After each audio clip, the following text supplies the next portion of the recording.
Commander Jake Morrison stood at the main viewing window of Earth Defense Station Titan, watching Jupiter's swirling storms in the distance. The massive gas giant never failed to amaze him, even after 3 years of commanding the station. His coffee had gone cold again, but he didn't mind. The quiet moments were rare in his job. The peace shattered when Lieutenant Karen Miller burst through the command center doors, her face pale with excitement and fear. "Commander, you need to see this right now," she said, her voice shaking slightly. "We're getting a transmission from deep space. It's not one of ours." Jake set down his coffee cup and followed Karen to the communications station. The other crew members had already gathered around the main screen, their faces showing the same mix of wonder and concern. "Play it," Jake ordered. The screen flickered to life, showing a strange symbol that looked like twisted silver lines. Then a voice spoke, clear and perfect English with no accent at all. "Greetings, people of Earth. I am Ambassador Kelthan of the Vextari Empire. I come in peace and wish to speak with your leaders. I will arrive at your planet in 72 hours. Please do not be afraid." The message repeated 3 times, then the screen went black. "Sir, we're detecting a single ship approaching from the outer system," reported Sergeant Tony Davis from the scanner station. "It's big, maybe twice the size of our largest cruiser. But it's alone." Jake felt his heart racing. First contact. After decades of searching the stars, listening for signals, wondering if Earth was alone in the universe, it was finally happening, and the aliens spoke English. "Get me President Carter on the emergency channel," Jake said, "and wake up everyone in the command staff. This is not a drill." Within minutes, the face of President Lisa Carter appeared on the main screen from her office in Washington. Even through the video link, Jake could see she looked tired but alert. "Commander Morrison, I've been briefed on the situation." "Are you certain this is real?" "Yes, Madam President. The ship is real, and it's coming fast. They'll be here in less than 3 days." "Any signs of weapons or hostile intent?" "None that we can detect. The ship appears to be alone, and their message seemed peaceful, but we've never seen technology like this before." President Carter nodded slowly. "I'm calling an emergency session of the United Council. We need our best people on this. I want you to prepare for possible first contact protocols." "Understood, Madam President." The next 72 hours passed in a blur of activity. Ships from every major Earth nation gathered near the moon, not as a threat but as a show of unity. Scientists, diplomats, and military advisors worked around the clock to prepare for humanity's first meeting with an alien species. Dr. Alex Bennett, Earth's chief science advisor, arrived at the station along with General Ryan Hayes, the top military advisor. Both men looked as nervous as Jake felt. "Any new information about our visitors?" Dr. Bennett asked as they gathered in the main conference room. "The ship is beautiful," Lieutenant Miller reported. "It looks like it's made of liquid silver, and it moves without any visible engines. Our best scientists can't figure out how it works." "And they still haven't said anything else?" General Hayes asked. "Just the same message, repeated every few hours. They seem to be waiting for permission to approach." Jake looked out at the stars, wondering what was coming. Every person on Earth was probably doing the same thing right now, looking up at the sky and wondering if their lives were about to change forever. The alien ship arrived exactly when promised. It appeared near Mars without any flash or noise, just suddenly there as if it had always existed. The ship was even more beautiful up close, shaped like a teardrop made of flowing metal that seemed to shift and change in the light. "Commander, they're requesting permission to dock with the station," reported Sergeant Davis. Jake looked at the faces around him. This was it. The moment that would be remembered in history books forever. Give them permission to dock. "All stations, red alert. Status, but do not power weapons. I repeat, do not power weapons." The alien ship moved with impossible grace, connecting to the station's main docking bay without even the slightest bump. Jake had seen the best human pilots struggle with docking procedures, but this was perfect. "Life support shows 3 life forms aboard their ship," Lieutenant Miller reported. "They're breathing oxygen like us." Jake straightened his uniform and walked toward the docking bay. Followed by Dr. Bennett and General Hayes, a small group of security personnel came with them, but Jake had ordered them to keep their weapons. Lowered, the docking bay doors opened with a soft hiss, and Jake got his first look at an alien being. Ambassador Kelvin was tall, maybe 7 feet, with skin that looked like polished silver. He had 4 arms instead of 2, and his face had 3 eyes arranged in a triangle pattern. He wore flowing robes that seemed to be made of the same shifting metal as his ship. 2 smaller beings walked behind him, clearly his assistants, but what struck Jake most was the expression on the alien's face. He had expected curiosity, maybe arrogance from a more advanced species. Instead, Kelvin looked nervous, almost scared. "Commander Morrison," Kelvin said, his voice the same as in the transmission. "I am honored to meet you. Thank you for allowing us to come aboard." "Welcome to Earth Defense Station Titan, Ambassador," Jake replied, trying to keep his voice steady. "These are Dr. Bennett, our chief scientist, and General Hayes, our military advisor." Kelvin nodded to each of them, but Jake noticed the alien's 3 eyes kept moving, looking around the docking bay as if he was searching for hidden threats. "I must speak with your leaders as soon as possible," Kelvin said. "The matter I have come to discuss is urgent and concerns the future of your species." "We can arrange a meeting with the United Council," Dr. Bennett said.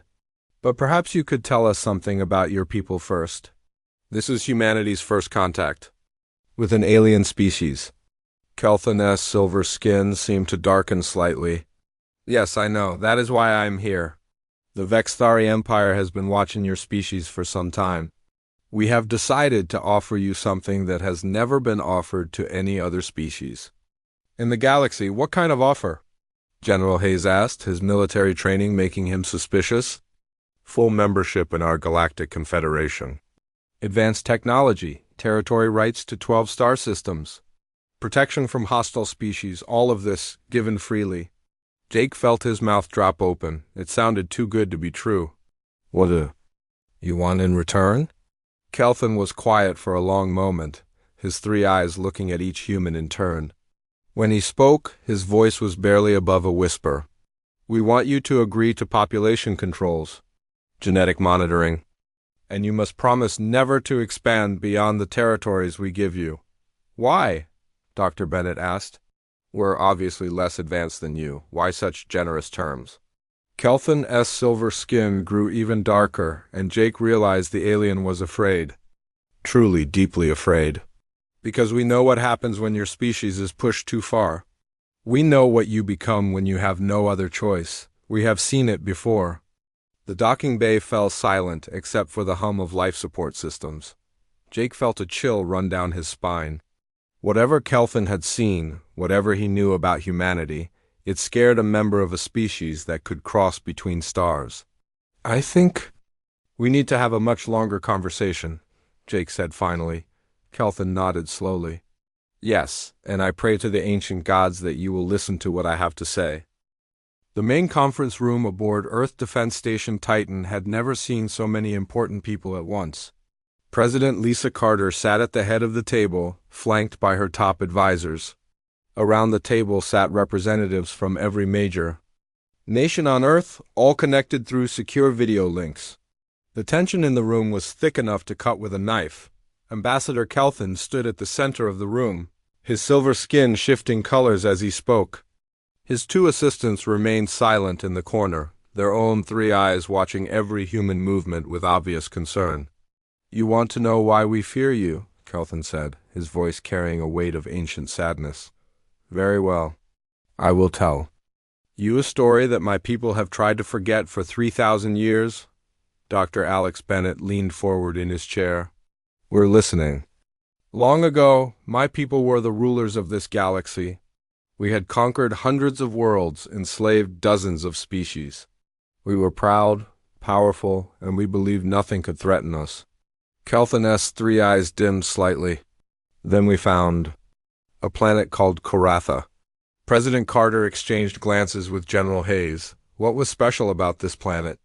"The people there were remarkably similar to you humans. They looked different, but their minds worked the same way.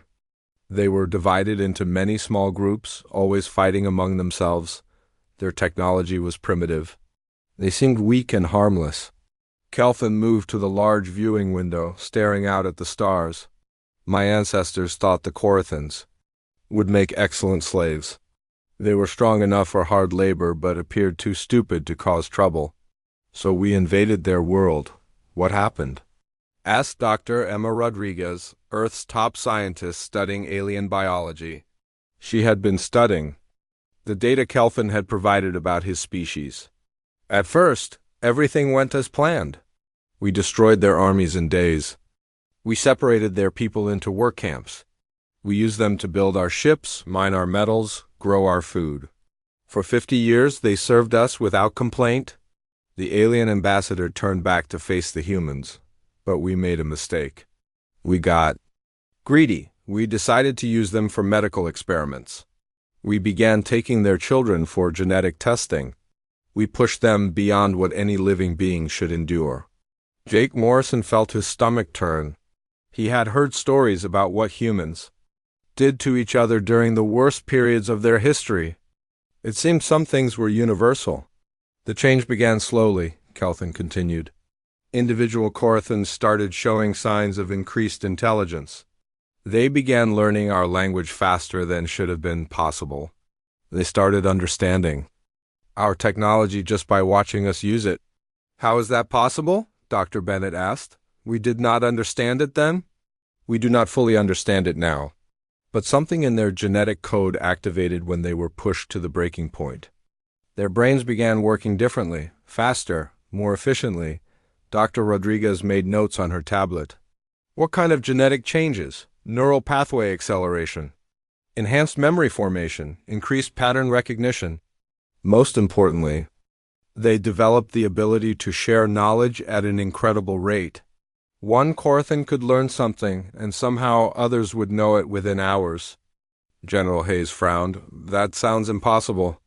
We thought so too. Until entire work camps began displaying the same new abilities at the same time. A Korathan in one camp would figure out how to disable our security systems, and Korathans in camps on the other side of the planet would use the same technique.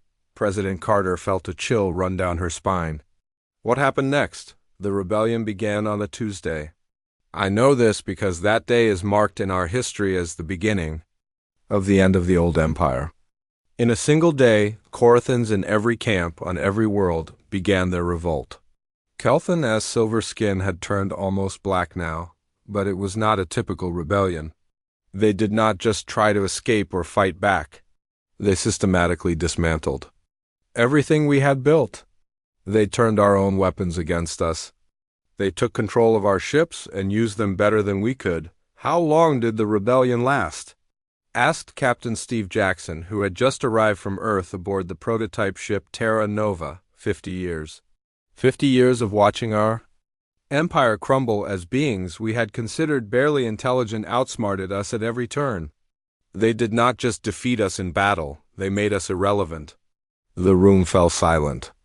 Jake could hear the hum of the station's life, support systems, and the distant sound of technicians working in the corridors. What happened to the Korathans after they won? Dr. Rodriguez asked quietly. They disappeared. Once they had freed themselves and destroyed our ability to threaten them, they simply vanished into deep space. We have not seen them for over 2,000 years. Some say they ascended to a higher plane of existence.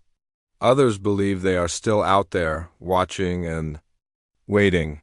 President Carter leaned back in her chair. And you think humans are like these Korathans? I do not think it, Madam President.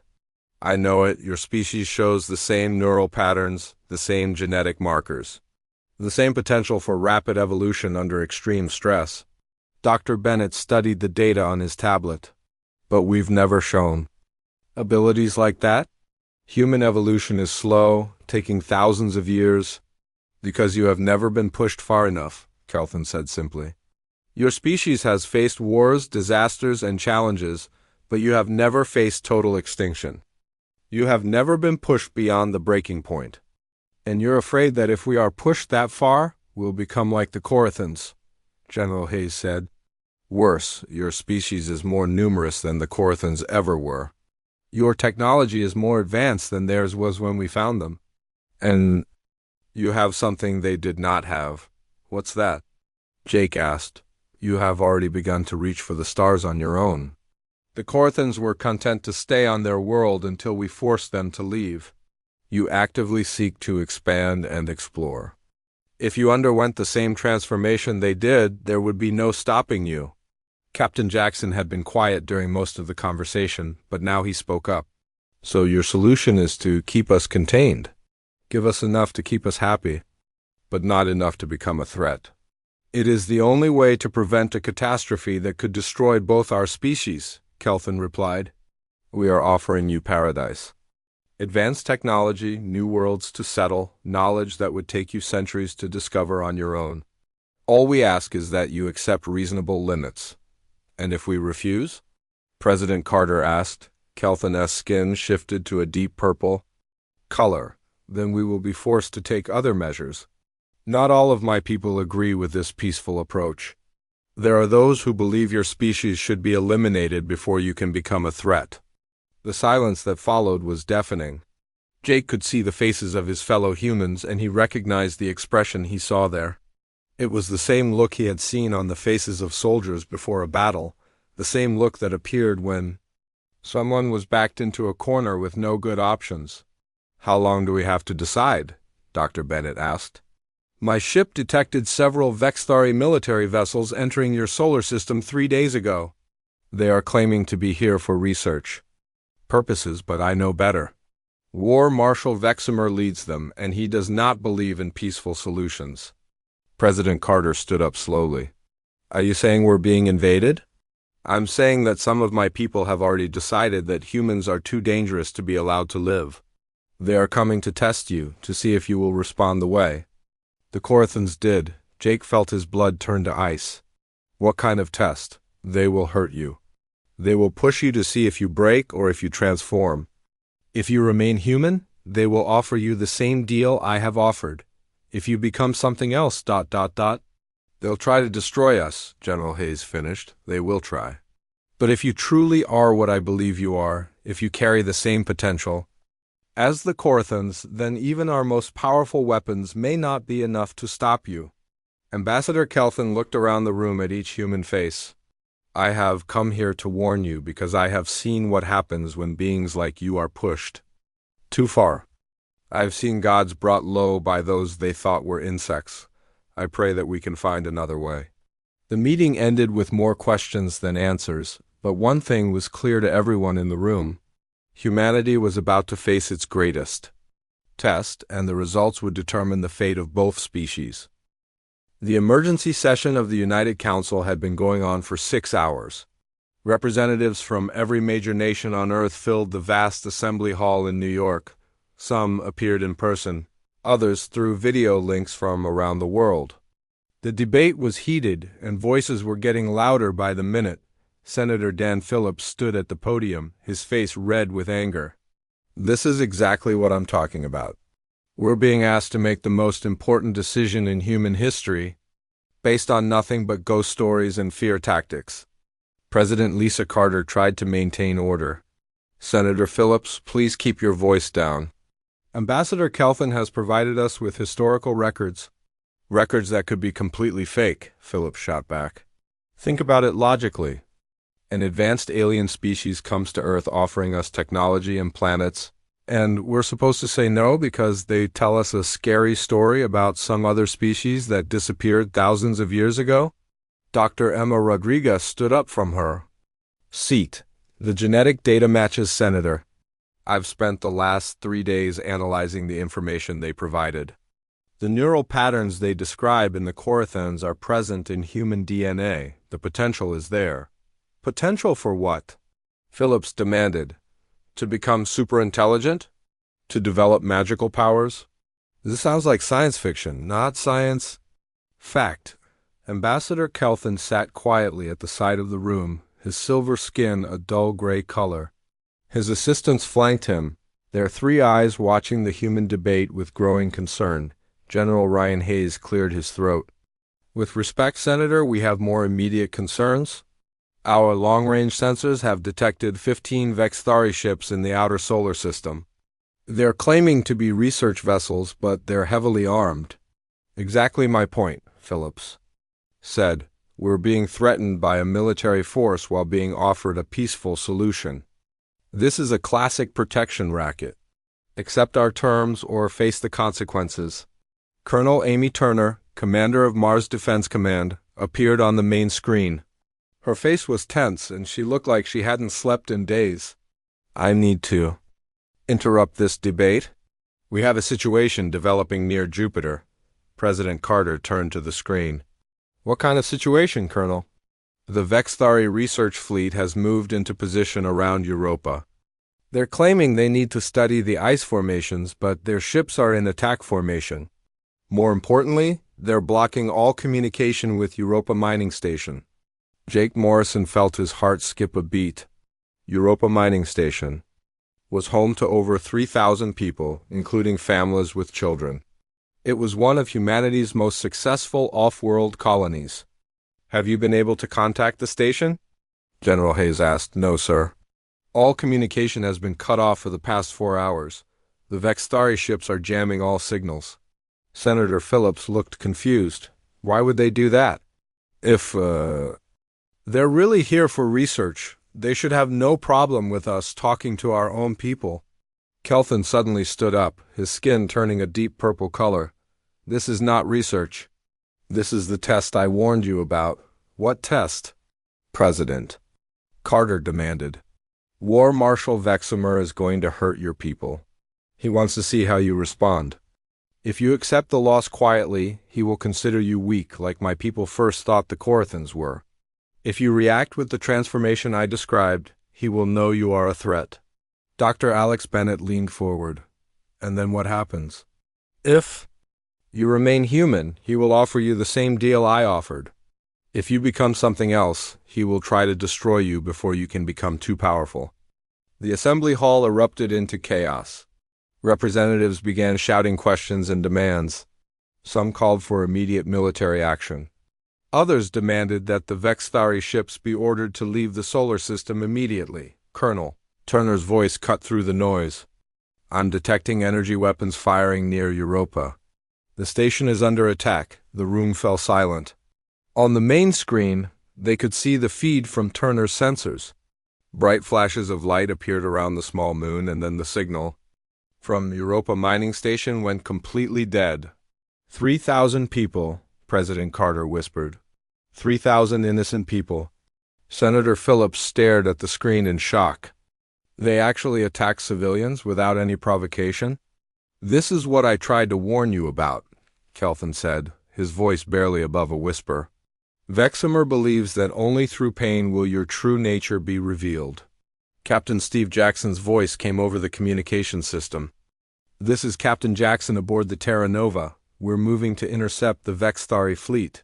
Request permission to engage. General Hayes looked at President Carter. Ma'am, we need to respond. We can't let them murder our people. Wait, Doctor, Rodriguez said suddenly. Look at the screens.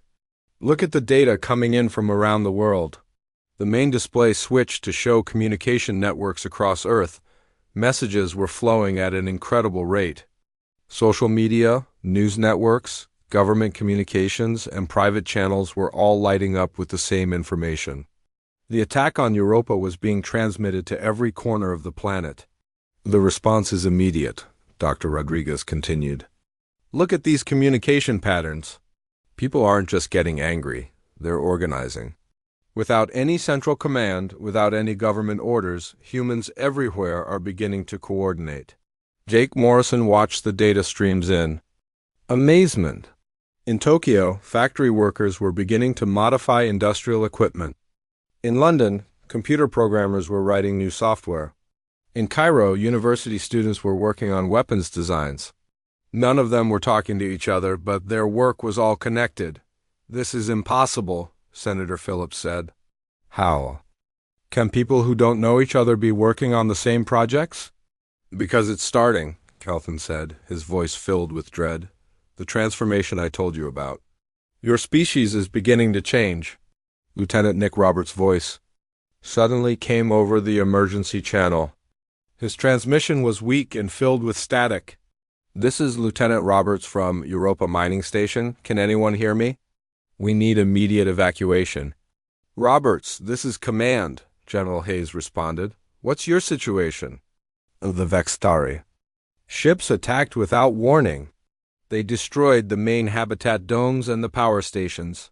But they didn't just attack the buildings, they went after the people. What do you mean? President Carter asked. They used some kind of weapon that targeted the civilian areas specifically. The school, the hospital, the residential sections. They wanted to kill as many innocent people as possible. The communication was interrupted by the sound of explosions and screaming. When Robert's voice came back, it was different, colder, more focused. They're landing troops now. They're executing anyone they find, including the children. The effect of those words on the assembly hall was immediate. The arguing stopped. The political debates ended.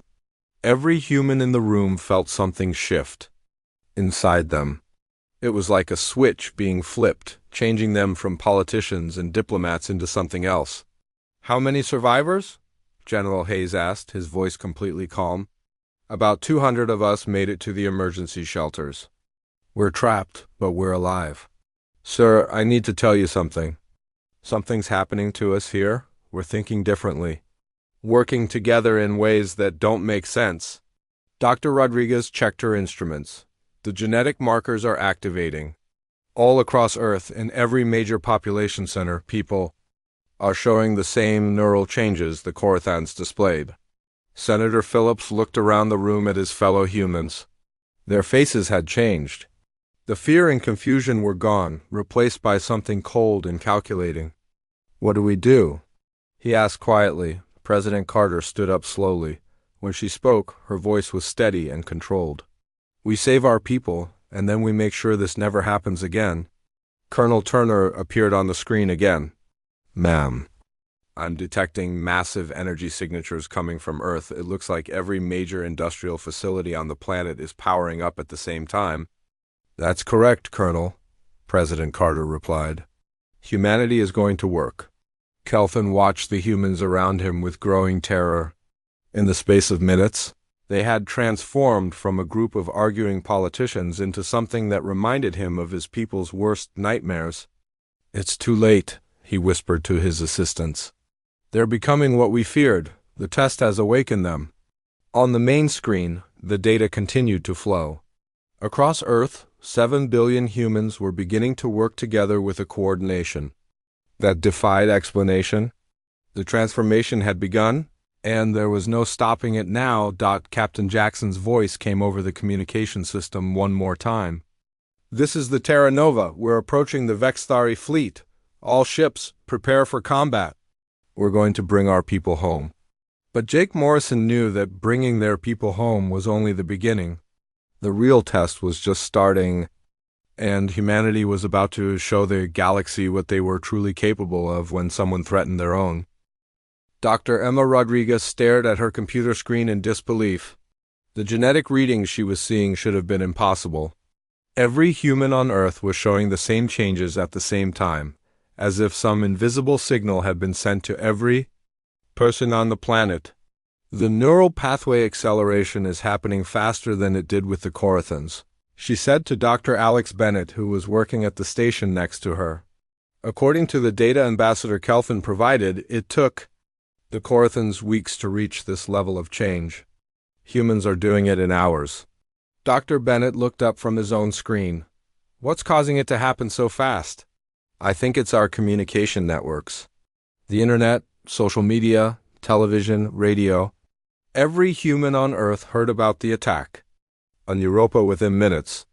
The trauma response is being shared by our entire species at once. In the main command center, President Lisa Carter was watching feeds from around the world. What she saw both amazed and frightened her. In Detroit, factory worker Jake Sullivan was modifying industrial robots to build something that looked like advanced weapon components. He had never seen such technology before, yet he was working with the confidence of an expert. In Tokyo, Programmer Lisa Wong was writing code that should have taken teams of specialists months to develop. She was creating software that could control spacecraft systems she had never encountered. When reporters asked her how she knew what to do, she simply said, "I just know." The same thing was happening everywhere. Teachers, farmers, mechanics, students, all working on projects that should have been beyond their knowledge. More importantly, their projects were all connected. The weapon components Jake was building in Detroit would fit perfectly with the control systems Lisa was creating in Tokyo. Colonel Amy Turner appeared on the main screen from Mars Command. "Madam President, I need to report something strange. Our personnel here are showing the same changes as people on Earth, but it's not just the intelligence increase. They're working together in ways that don't make sense." "What do you mean?" President Carter asked. "Yesterday, Sergeant Paul Adams was a simple maintenance worker. Today, he's designing improvements to our defense systems that our best engineers can't understand. But when I asked him how he knew what to do, he said he could feel what everyone else was thinking." Dr. Rodriguez looked up from her instruments. "The neural connections are forming faster than we thought possible. It's like humanity is developing a shared consciousness." Ambassador Kelvin stood in the corner of the room, his silver skin now almost black with fear. This is exactly what happened to the Corathans. The shared knowledge, the impossible coordination, the rapid advancement. But you're doing it faster than they ever did. Is that good or bad? President Carter asked. "I don't know." The Corathans took 50 years to reach full transformation. If humans complete the process in weeks or months, I cannot predict what you will become. Captain Steve Jackson's voice came over the communication system from the Terra Nova. "Command you need to see what's happening to our ship. The crew is making modifications that shouldn't be possible." "What kind of modifications?" General Ryan Hayes asked. "Chief Engineer Tony Walker says he knows how to improve our engines using principles he learned from studying the Vexthari ship designs, but here's the strange part. He's never seen those designs. The information is somehow just appearing in his mind." Colonel Beth Morgan, Earth's top military strategist, was working at a planning table covered with star charts and technical diagrams. "We need to understand what's happening to us before we engage the Vexthari fleet. If we're changing this rapidly, we need to know what we're capable of." "The changes aren't just mental," Dr. Rodriguez reported. "I'm seeing physical improvements, too. Faster reflexes, better coordination, enhanced sensory perception. It's like the human body is optimizing itself for survival." In schools around the world, children were showing the most dramatic changes. 12-year-old Maya Thompson in New York was solving engineering problems that stumped university professors. In London, 10-year-old Samuel Davis was designing communication systems that could work across interstellar distances. "The children are leading the transformation," Dr. Bennett observed. "Their brains are more flexible, so they're adapting faster than adults." Teacher Corinne Mitchell was working with her students in Chicago when she noticed something that made her call the authorities. "The children aren't just getting smarter individually. They're thinking as a group. When one child learns something, all the others know it within minutes." The most dramatic changes were happening in the technical fields. Mechanic Paul Adams in Detroit had never worked on spacecraft before, but he was now designing improvements to the Terra Nova's weapons systems. When asked how he knew what to do, he said, "I can see the patterns. Everything is connected." Computer programmer Chris Johnson in Seattle was creating software that could predict enemy movements before they happened. The program was learning from battle data that hadn't been collected yet, somehow pulling information from the future. "This is beyond anything we've seen before," Dr. Rodriguez said. "The Corathans developed enhanced intelligence and coordination. Humans are developing something that looks like precognition." Ambassador Kelvin's assistants whispered to him in their own language. He nodded and turned to the humans. "My people are saying that your species is becoming something new. Something that has never existed before." "What do you mean?" President Carter asked. "The Corathans became intelligent and coordinated, but they were still bound by the normal laws of physics and time. Your species appears to be transcending those limitations." Lieutenant Nick Roberts' voice came over the emergency channel from Europa. Command, something incredible is happening here. The survivors are working together to build escape pods using materials from the destroyed station. But they're using construction techniques that don't exist. Can you describe what you're seeing? General Hayes asked. They're building these pods without blueprints, without plans, without even talking to each other. Everyone just knows what to do, and the technology they're using. It's like they're building ships that are more advanced than anything we've ever made. Dr. Rodriguez checked her readings again. The transformation is accelerating. The neural changes that took the Corthans decades to develop are happening in humans in a matter of hours. Factory worker Jake Sullivan in Detroit suddenly stopped his work and looked up at the sky. Across the world, other humans were doing the same thing. They were all sensing something that their instruments couldn't detect. The Vextari fleet is moving, Jake said, even though he had no way of knowing that. They're positioning for a final attack. In the command center, Colonel Turner confirmed what Jake somehow already knew. The alien ships are leaving their position around Europa. They're heading toward Earth. How did Sullivan know that? General Hayes asked. I don't think he knew it, Dr. Rodriguez said. I think he felt it. The enhanced humans are developing senses that can detect things across vast distances. Captain Jackson's voice came over the communication system. Command, the Terra Nova is ready for combat, but I need to warn you. The ship isn't the same as it was yesterday. The crew has made changes that I don't understand. Our weapons are more powerful, our shields are stronger, and our engines are faster than should be possible. How is that possible? President Carter asked. I think we're not just becoming smarter, Dr. Bennett said. We're becoming something that can manipulate reality itself. Ambassador Kelthan looked at the humans around him with a mixture of awe and terror. My people made a terrible mistake. We thought we were testing you to see if you would become like the Corthans. But you're becoming something far more powerful. What are we becoming? President Carter asked. I don't know, but I know this. When the Corthans completed their transformation, they disappeared into space and left us alone. I don't think you will be so merciful. The communication system crackled with reports from around the world. Humans everywhere were completing projects that should have taken years. They were building weapons, ships, and technologies that defied understanding. And they were all working toward the same goal without any central coordination. The test is over, President Carter said quietly. Now comes the real challenge. War Marshal Vexamer S. Fleet was approaching Earth, confident that they could destroy humanity before the transformation could be completed. But they had no idea what they were about to face. Humanity had awakened, and the universe was about to learn what that meant. War Marshal Vexamer stood on the bridge of his flagship, the Eternal Dominion, watching the blue planet Earth grow larger on his viewing screen. His fleet of 50 warships moved in perfect formation behind him, each one carrying weapons that had conquered hundreds of worlds. The humans have had enough time to show their true nature, he said to his second-in-command. The attack on their mining station should have triggered any hidden abilities they possess. What do our sensors show? Unusual energy readings from the planet's surface, War Marshal? Their industrial facilities are operating at levels far beyond normal capacity.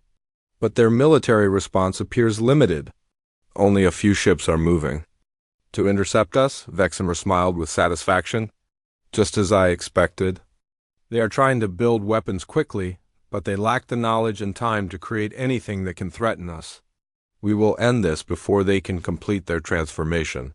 He was wrong. Captain Steve Jackson sat in the command chair of the Terra Nova, but the ship around him was no longer the same vessel that had left Earth 3 days ago. The hull gleamed with new metal alloys that his crew had somehow created from spare parts. The engines hummed with power that exceeded anything in their original design specifications. Captain, Chief Engineer Tony Walker reported from the engine room, all systems are operating at impossible efficiency levels. Our weapons are charging faster than they should be able to, and our shields are stronger than our most optimistic projections. How is that possible? Jackson asked, though he already knew the answer. The same way everything had become possible since the transformation began. I don't know how I know, but I can feel the ship's systems like they're part of my own body. When I think about what we need, the technology just appears in my mind. Across the ship, every crew member was experiencing the same phenomenon. Navigator Sam Miller was plotting courses through space using mathematics that hadn't been invented yet. Weapons Officer Helen Brooks was targeting enemy ships with precision that seemed to predict their movements before they made them. Incoming. Transmission from the Vexthari fleet? Communications Officer Roy Carter reported. The main screen flickered to life, showing War Marshal Vexamer S. stern face. Human vessel, you are ordered to surrender immediately. Your species has shown aggressive tendencies that cannot be tolerated. Submit to our authority, and your deaths will be swift. Captain Jackson stood up slowly. When he spoke, his voice was calm and steady. War Marshal, you made a mistake when you attacked our people. You wanted to see what we would become when pushed too far. Now you're going to find out. One primitive ship against 50 advanced warships? Vexamer laughed. Your transformation has made you arrogant, but it has not made you powerful enough to challenge us. We'll see about that, Jackson replied, and cut the transmission. The battle began when the Vexthari fleet opened fire with weapons that could destroy entire cities. Beams of energy that should have vaporized the Terra Nova struck the ship's shields and simply vanished, absorbed by technology that shouldn't have existed. Shields holding at 100%, Brooks reported. Actually, they're getting stronger. The energy from their weapons is making our defenses more powerful. Return fire, Jackson ordered. The Terra Nova's weapons had been designed to fight other human ships. But what emerged from the ship's weapon ports was something entirely different. Beams of pure energy that seemed to bend space itself reached across the void and struck the Vexthari flagship. War Marshal Vexamer watched in horror as his ship's shields, which had never failed in 1,000 battles, collapsed instantly. The human weapon didn't just damage his ship. It seemed to rewrite the very laws of physics around it. Impossible, he whispered. How can they have developed such technology in just 3 days? War Marshal, we're detecting more human ships approaching, his sensor officer reported. But they're not coming from Earth? They're appearing out of nowhere? The sensor officer was right. Around the Vexthari fleet, human ships were materializing from empty space. Ships that looked like they had been built using technology from a civilization. Thousands of years in the future. They moved without engines, fired weapons that existed in multiple dimensions at once, and seemed to be controlled by the collective will of their crews. Commander. And Davis appeared on the communication screen of one of the new ships.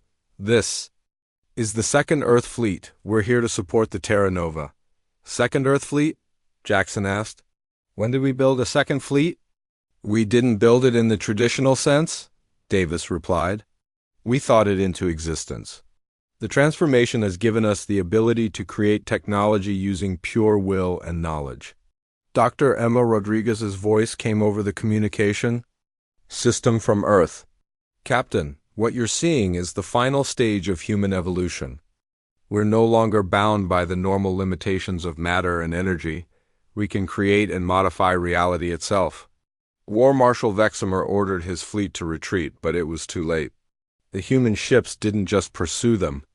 They surrounded the Vexthari vessels using some form of teleportation technology that moved them instantly across space. War Marshal, our weapons are having no effect, his weapons officer reported. Every shot we fire is being absorbed or redirected, and their counterattacks are disabling our ships without destroying them. They're not trying to kill us, Vexamer realized. They're capturing us. Within minutes, the entire Vexthari fleet was disabled. Their weapons were offline, their engines were dead, and their communication systems were under human control. But the ships and crews were intact. Captain Jackson appeared on every Vexthari ship's viewing screen simultaneously. War Marshal Vexamer, you wanted to test humanity's potential. Consider the test complete. What are you going to do with us? Vexamer asked. That depends on you, Jackson replied.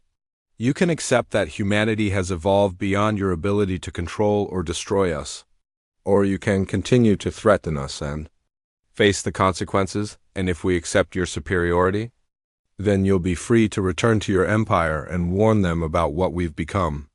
Tell them that humanity is no longer bound by the limitations that once made us weak. Dr. Alex Bennett's voice came over the communication system. Captain, we're detecting something else. The surviving humans on Europa are launching their escape pods. But they're not heading toward Earth or Mars. They're heading toward the Vexthari homeworlds. What are they doing? Jackson asked. Lieutenant Nick Roberts' voice came over the channel from one of the escape pods. We're going to make sure this never happens again. The Vexthari Empire has been enslaving and destroying other species for thousands of years. That ends now. How can a few escape pods threaten an entire interstellar empire? War Marshal Vexamer demanded. Because we're not just a few humans in escape pods anymore, Roberts replied. We're representatives of a species that has learned to transcend physical limitations. We can be anywhere we choose to be, do anything we choose to do. Ambassador Kelthan's voice came over the communication system from Earth. War Marshal, I tried to warn you. I tried to make you understand what would happen if you pushed the humans too far. Now you've created something that even the ancient gods would fear. What are you talking about? Vexamer asked. The Korthans became powerful. Enough to destroy our empire, but they were content to disappear into space once they had their freedom. Humans are different. They won't be satisfied with just protecting themselves. They're going to remake the entire galaxy. President Lisa Carter appeared on the main screen, speaking from Earth. War Marshal, you're free to go. Take your ships and return to your empire. But understand this. Humanity is no longer just a species confined to one world. We are everywhere now. We are in your computers, your communication networks, your very thoughts. That's impossible, Vexamer said. Is it? Carter asked. How do you think we learned to disable your weapons so quickly? How do you think we knew exactly where to hit your ships to stop them without destroying them? We didn't just evolve beyond physical limitations. We evolved beyond the concept of individual existence. As the Vexthari fleet prepared to leave the solar system, War Marshal, Vexamer realized the true horror of what they had unleashed. Humanity hadn't just become more intelligent or more powerful. They had become something that existed beyond the normal rules of space and time. What have we done? He whispered to his second-in-command. We've created our own destroyers, came the reply. The last message the Vexthari fleet received as they fled toward their homeworlds came from a human child. Maya Thompson, 12 years old, appeared on their screens with a smile that was both innocent and terrifying. Don't worry, she said. We'll be seeing you again soon. We have so much to show you about what the universe can become when you stop being afraid of change. As the Vexthari ships disappeared into hyperspace, carrying word of humanity's transformation back to their empire, the people of Earth looked up at the stars with new eyes. They were no longer just human. They were something new, something that would reshape the galaxy in ways that even they couldn't yet imagine. The age of humanity had begun, and the universe would never be the same.